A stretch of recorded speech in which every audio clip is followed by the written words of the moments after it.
வணக்கம் 90s electrician. இன்றைக்கி பார்த்தீங்கன்னா எலக்ட்ரிக்கல் ஒர்க்கு தான் பார்க்க வந்திருக்கோம். அதாவது இபி பாக்ஸ் வந்து நம்ம பிரிச்சுட்டு மறுபடியும் எல்லாமே புதுசாக ரெடி பண்ணுறதுக்காக வந்திருக்கோம். மொத்தம் பார்த்திங்கன்னா இந்த வந்து வில்லாவில் மொத்தம் 18 வீடு இருக்குது, 18 வில்லா இருக்குது.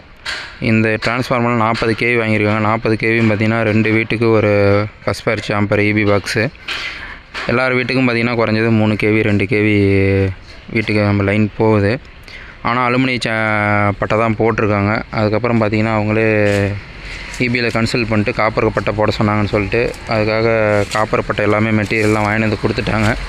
வாங்கிட்டு வந்து காப்பர் பட்டையை பார்த்திங்கன்னா நம்ம ஆல்ரெடி இருக்கிற அலுமினிய பட்டைக்கு ஏற்ற மாதிரி நாங்கள் கட் பண்ணி ஹோல்ஸ் பண்ணி எல்லாமே ரெடி பண்ணிட்டோம். அதேமாதிரி பீங்காவும் நிறைய எல்லாம் பழசு உடஞ்சி போயிருந்தது, அதையெல்லாம் மாற்றிட்டோம். போல்ட் எல்லாமே கலாயில் போட்டிருந்தாங்க, கலாய் போல்ட் எல்லாமே ரிமூவ் பண்ணிட்டு எஸ்எஸ் போல்ட்டு ரெடி பண்ணிட்டோம். பிரித்து எல்லா இரும்பு பட்டையுமே பார்த்திங்கன்னா பாக்ஸுக்கு எல்லாத்தையுமே சுரண்டி பெயிண்ட் பண்ணிட்டோம், ப்ரேமர் அடிச்சுக்கிட்டோம். பட்டைக்குமே இரும்பு பட்டைக்குமே எல்லாமே ப்ரேமர் அடிச்சு விட்டு 2 பாக்ஸ் வேலை செஞ்சுருக்கோம். ஃபஸ்ட் நாள் பார்த்திங்கன்னா ரைட் சைடு இருக்கிற பாக்ஸ் வேலை செஞ்சோம். 2வது நாள் பார்த்திங்கன்னா லெஃப்ட் சைடு இருக்கிற பாக்ஸு எல்லாத்துமே லைனை கட் பண்ணி விட்டுது, பிரித்து கொடுத்துட்டு ஈவினிங் எல்லாமே லோடும் செக் பண்ணி கொடுத்து காட்டிட்டு வந்தாச்சு. நம்ம ஒர்க்கு எப்படி இருக்குன்னு பாருங்கள். நன்றி, வணக்கம்.